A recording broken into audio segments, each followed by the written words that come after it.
Hello guys, आप सभी साथियों का स्वागत है आपके अपनी यूट्यूब चैनल परीक्षा वीर पर। तो डेली की तरह शाम 7 बजे हम लोग बिल्कुल आ चुके हैं और आज का जो प्रैक्टिस सेट है यूपी ट्रिपल एससी पेट का बहुत ही बेहतरीन है। जितने भी इंपॉर्टेंट क्वेश्चन हैं आज टोटल जो है 30 क्वेश्चन आपको जीके के मिलेंगे और ये वो क्वेश्चन है जो विभिन्न एग्जाम में बहुत बार रिपीट होते हैं। तो आप लोग इन क्वेश्चन को करिए, इसके आंसर दीजिए और लास्ट में आप हमको बताइए कि आपने 30 में कितने क्वेश्चन आपने किया है। कमेंट सेक्शन में आपको बताना है कि 30 में आपने कितने क्वेश्चन सही किए हैं। तो चलिए देर बिल्कुल भी नहीं करेंगे, लेकिन जो भी साथी चैनल पर नए हैं प्लीज आप पहले जरूर सब्सक्राइब करें, क्योंकि डेली शाम को 7 बजे यहां पर क्लास चलती है और 15 अक्टूबर को पेपर है, तो उसकी तैयारी हम लोगों को जी जान लगाकर करनी है।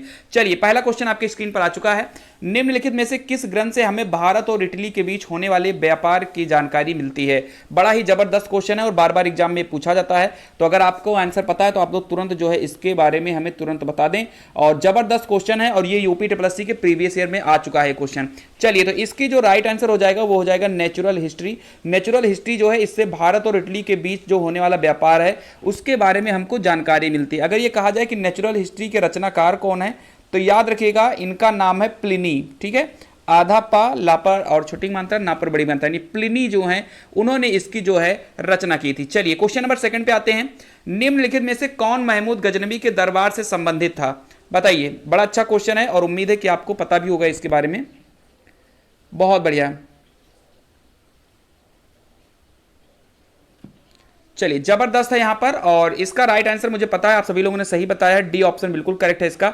उत्बी, अलबरूनी और फिरदौसी ये तीनों के तीनों जो थे ये यहां पर उनके दरबार में थे। अगर हम इनमें बात करें सबसे पहले तो उत्बी ने जो है एक बहुत ही अच्छी जो है पुस्तक लिखी थी जिसका नाम था तारीख यामनी। याद रखना है, तारीख यामनी जो है उत्बी ने लिखा था।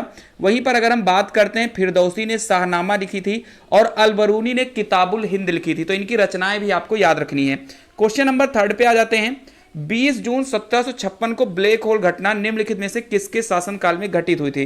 तो सबसे पहले तो आपको यह याद रखना है कि ब्लैक होल की घटना हुई कब थी। तो 20 जून 1756 को ब्लैक होल की घटना हुई थी और किसके शासनकाल में हुई थी ये बहुत ज्यादा इंपॉर्टेंट है। बताइए। जबरदस्त है,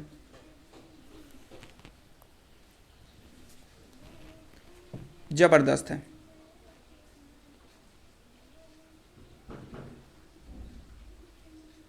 देखो अगर हम आपको बताएं ब्लैक होल क्या है तो सबसे पहले तो हम आपको बता दें सिराजुद्दौला की जो है शासनकाल में हुआ था।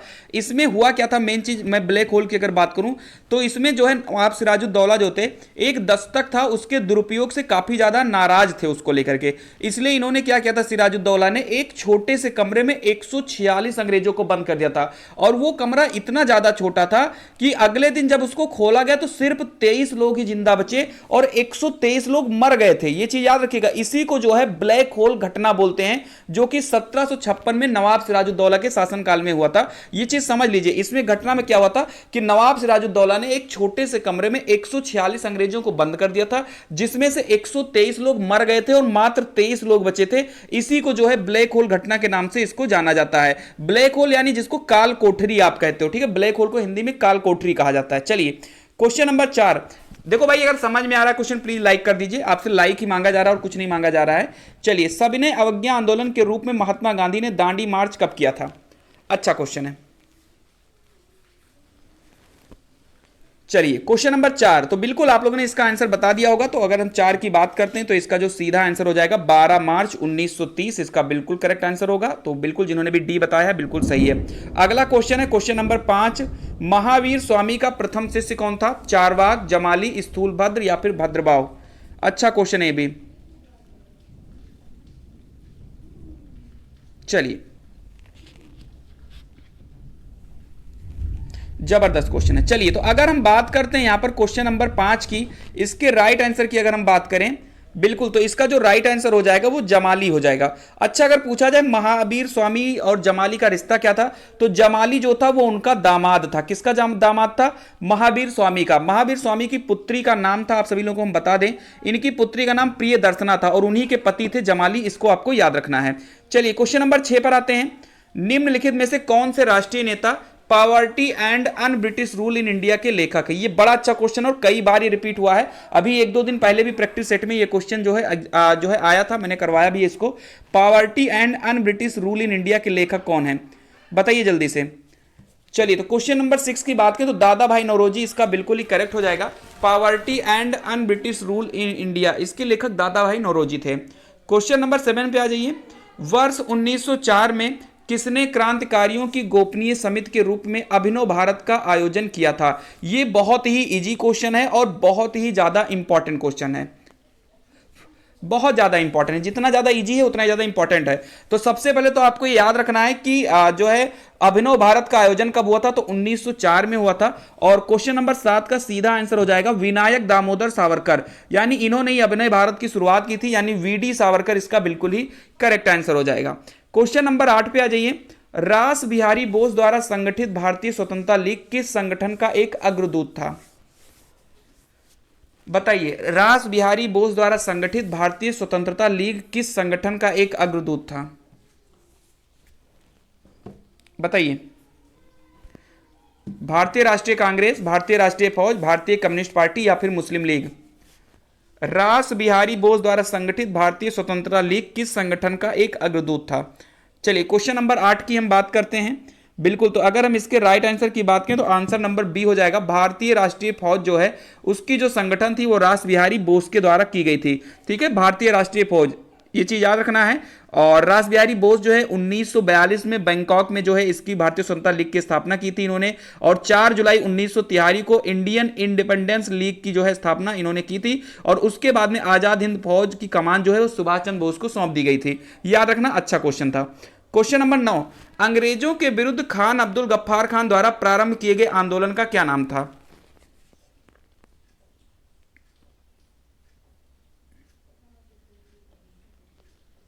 चलिए, बड़ा अच्छा क्वेश्चन है ये। अंग्रेजों के विरुद्ध खान अब्दुल गफ्फार खान द्वारा प्रारंभ किया गया आंदोलन का क्या नाम था? तो आप सभी लोगों को हम बता दें, ये जो है लाल कुर्ती आंदोलन के जो है नेता थे, याद रखना इन लोगों को। और जो यहां पर खान अब्दुल गफ्फार खान थे, इनको 1987 में, आपको हम बता दें 1987 में इनको भारत रत्न भी दिया गया है। और खुदाई खिदमतगार नामक संस्था भी जो है इन्होंने ही गठन किया था। चलिए, याद रखना, इंपॉर्टेंट है। मद्रास हिंदू सामाजिक सुधार एसोसिएशन का आरंभ किसकी मदद से हुआ था? देवदासियों से, जनजातीय लोगों से, गरीब बच्चों से या फिर विकलांगों से? बिल्कुल, सभी लोग काउंट करते रहिए कि आपके 30 में कितने क्वेश्चन सही जा रहे हैं। बड़ा अच्छा यहां पर क्वेश्चन है, आज जितने भी क्वेश्चन हैं जबरदस्त हैं, जानदार हैं, तो आप लोगों को इसको करते रहना है। चलिए, बहुत बढ़िया, बहुत बढ़िया, बहुत बढ़िया। चलिए, तो अगर हम बात करते हैं मद्रास हिंदू सुधार एसोसिएशन की, क्वेश्चन नंबर 10 की, तो इसका सीधा राइट आंसर ए हो जाएगा। इसके जो एसोसिएशन की जो शुरुआत हुई थी वो देवदासियों के द्वारा जो है इसको किया गया था। इस चीज को आपको याद रखना है। क्वेश्चन नंबर 11 यानी भूगोल से क्वेश्चन यहां पर आ चुके हैं। न्यूट्रॉन तारे, जिनको आप पल्सर कहते हो, के सिकुड़ने से बना असीमित घनत्व का द्रव्य युक्त पिंड जो किसी प्रकार के विकिरण को बाहर नहीं जाने देता है, उसको हम क्या कहते हैं? बहुत ही अच्छा क्वेश्चन है। न्यूट्रॉन तारे, जिसको आप पल्सर बोलते हो, उसके सिकुड़ने से एक असीमित घनत्व का एक पिंड बनता है जो किसी प्रकार के विकिरण को बाहर नहीं जाने देता, उसको क्या कहा जाता है? ब्लैक होल, सुपरनोवा, नेबुला या फिर फॉसिल स्टार? क्वेश्चन नंबर 11 पे आ जाइए सभी लोग। बिल्कुल जबरदस्त है, बहुत बढ़िया। तो जो यहां पर 11 का आंसर हो जाएगा बिल्कुल वो ब्लैक होल हो जाएगा। ठीक है, इसको आपको याद रखना है। चलिए, क्वेश्चन नंबर 12, बैंगुला धारा किस महासागर की शीतल धारा है? दक्षिण अटलांटिक महासागर, प्रशांत महासागर, हिंद महासागर या फिर इनमें से कोई नहीं? बहुत बढ़िया, जबरदस्त क्वेश्चन है यहां पर।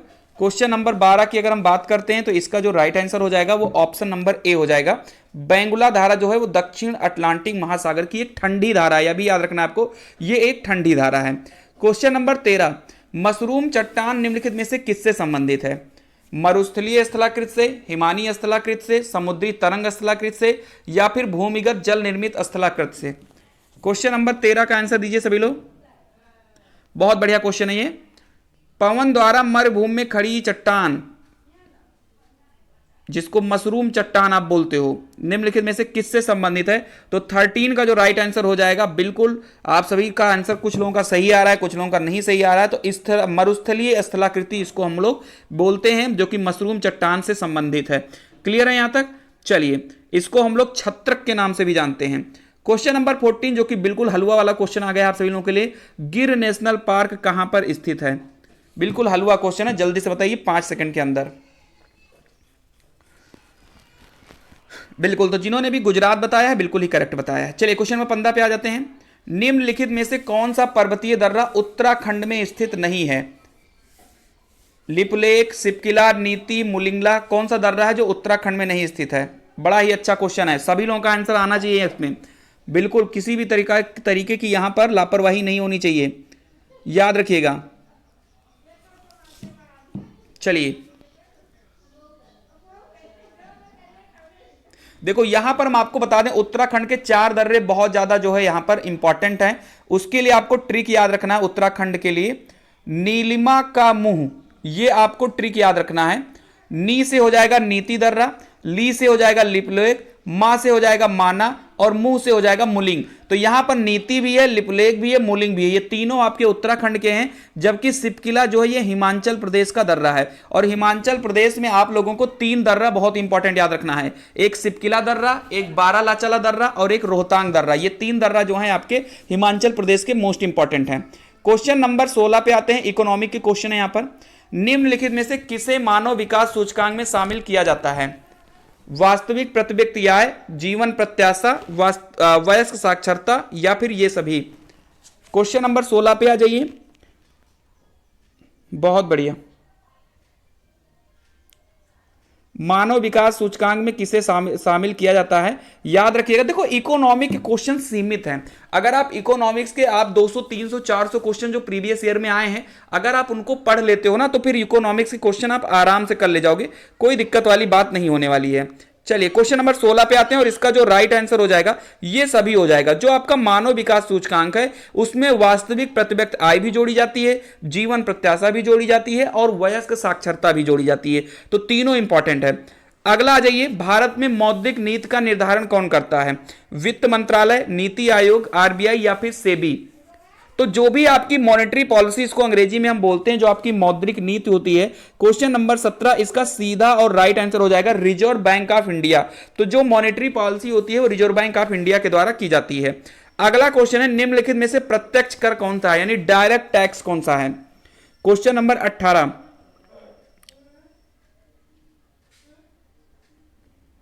चलिए बताइए कौन सा इसमें जो है वो डायरेक्ट टैक्स है?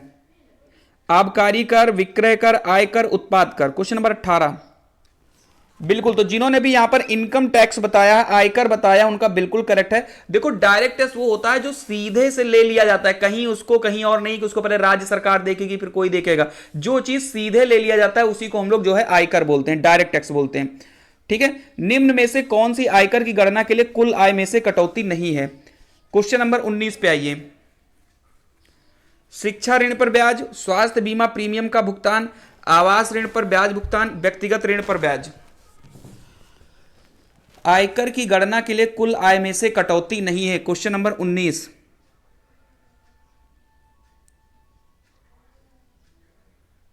चलिए, तो 19 का राइट आंसर डी हो जाएगा, यानी कि व्यक्तिगत ऋण पर ब्याज जो है इसकी कटौती नहीं होती है, बाकी सभी में जो है आपकी कटौती होती है। इसी को आयकर गणना के लिए यहां पर किया जाता है। तो व्यक्तिगत ऋण पर ब्याज जो होती है उस पर कटौती नहीं की जाती है। Question number 20। निम्न में से कौन सा बैंकों के राष्ट्रीयकरण का लक्ष्य नहीं है?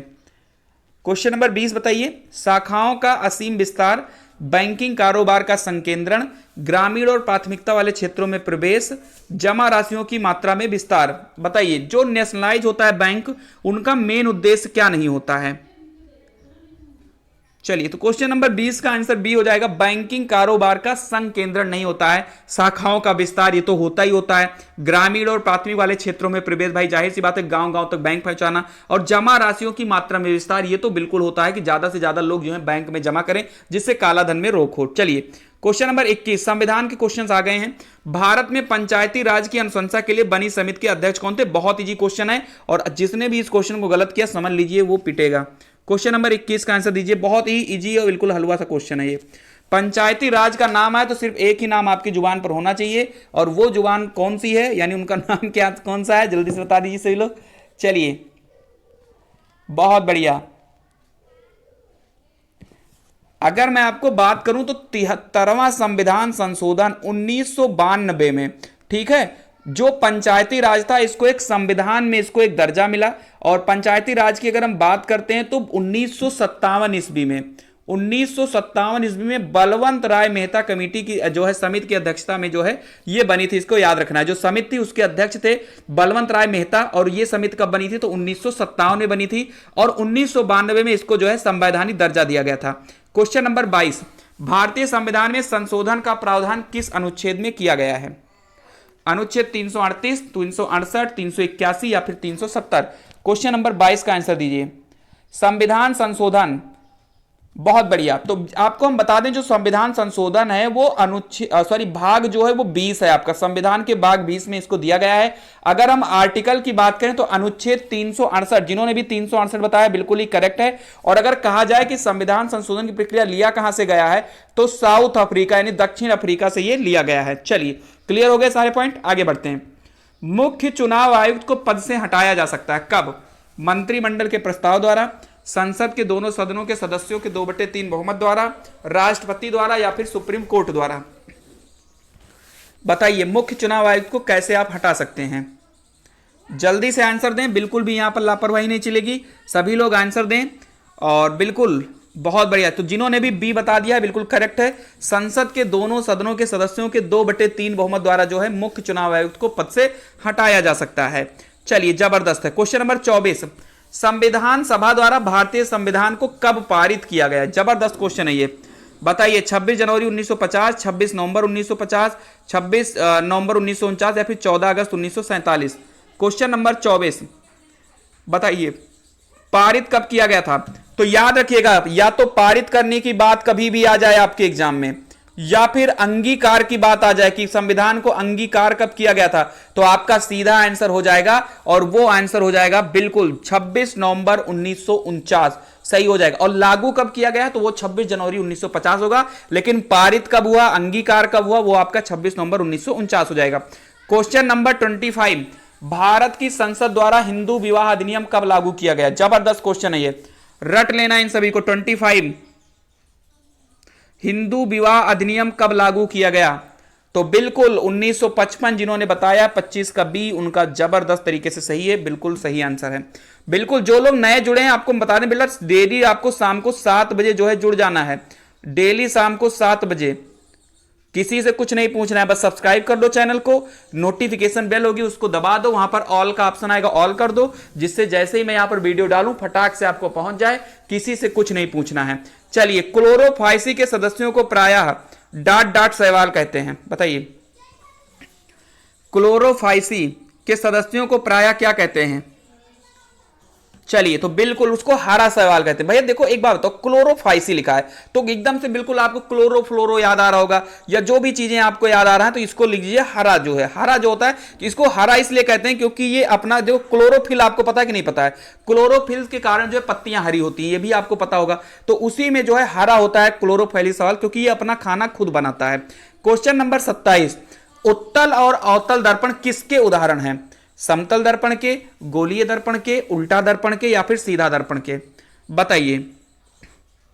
जबरदस्त क्वेश्चन है। 27 3 क्वेश्चन और बचे हैं, उसके बाद आप लोग बताइए कि कितने क्वेश्चन आपके सही गए हैं। जो लोग लेट जुड़े हैं वो अभी स्टार्टिंग से फिर से देख लेंगे इसको, बड़े जबरदस्त आज के क्वेश्चन हैं। तो बिल्कुल जो उत्तल दर्पण है और अवतल दर्पण है ये गोलीय दर्पण के उदाहरण हैं, याद रखिएगा। 28, वह परिवर्तन जिसमें एक या एक से अधिक नए पदार्थ बनते हैं क्या कहलाता है? भौतिक परिवर्तन, रासायनिक परिवर्तन, जंग लगना या फिर यसद लेपन? यसद लेपन यानी गैल्वेनाइजेशन जिसको आप बोलते हो। चलिए, वह परिवर्तन जिसमें एक या एक से अधिक नए पदार्थ बनते हैं, तो देखो जैसे मान लीजिए मैंने दूध रखा और दूध में परिवर्तन होकर वो दही बन गया, यानी कि जब एक से दूसरा चीज बन जाता है और हम उस दूसरे से फिर पहला नहीं कन्वर्ट कर सकते हैं, यानी अगर दूध से दही बन गया तो हम क्या दही से दूध बना सकते हैं? नहीं बना सकते हैं। तो इसी को हम लोग बोलते हैं रासायनिक परिवर्तन। याद रखिएगा, जब एक चीज से कोई दूसरा चीज बन जाए और हम उस दूसरे चीज से पहला चीज ना बना पाए तो वो आपका क्या हो जाता है? रासायनिक परिवर्तन हो जाता है। चलिए 29, धातुओं का वह गुण जिसके कारण उन्हें पीट कर सीट में परिवर्तित कर दिया जाता है क्या कहलाता है? बताइए। धातुओं का वह गुण जिसमें हम उनको पीट कर एक सीट के रूप में कन्वर्ट कर देते हैं उसको क्या कहते हैं? जल्दी से भाई मेरे सभी लोग आंसर दे दीजिए। बिल्कुल जबरदस्त क्वेश्चन है ये, और आज के जितने भी क्वेश्चन था ना भाई मेरे, जबरदस्त क्वेश्चन थे। एक बार इनको फिर से देख सकते हो आप, अगर आपके पास समय होगा तो एक बार आप इनको फिर से देख लीजिएगा। ठीक है, जबरदस्त क्वेश्चन। तो आघात वर्धनीयता याद रखिएगा इसको, जब हम धातुओं को पीटते हैं तो आघात वर्धनीयता के कारण जो है वो एक सीट में परिवर्तित हो जाती है। और आज का लास्ट प्रश्न, पर्णहरित क्लोरोफिल का मुख्य खनिज घटक कौन सा है? बहुत बार एग्जाम में क्वेश्चन आया है, यानी क्लोरोफिल जिसके कारण पत्तियां हरी होती हैं, इस चीज के बारे में आपको पता होना चाहिए। तो क्लोरोफिल में क्या पाया जाता है? आयरन पाया जाता है, मैग्नीशियम पाया जाता है, कैल्शियम पाया जाता है या फिर पोटेशियम पाया जाता है? तो बिल्कुल इसका सीधा और राइट आंसर हो जाएगा मैग्नीशियम। अगर आपने मैग्नीशियम बताया तो बिल्कुल करेक्ट आंसर बताया है। आप लोग कमेंट करके जरूर बताएं कि आपको वीडियो आज की कैसी लगी, क्वेश्चन जानदार शानदार थे या नहीं थे। और बिना लाइक किए हुए तो बिल्कुल मत जाइएगा अगर आपको अच्छा लगा है तो आज का सेशन, ठीक है। बाकी मिलते हैं कल शाम को 7 बजे परीक्षाविद चैनल पर फिर से धुआंधार क्लास के साथ। तब तक के लिए खुश रहिए, मस्त रहिए। जय हिंद, जय भारत।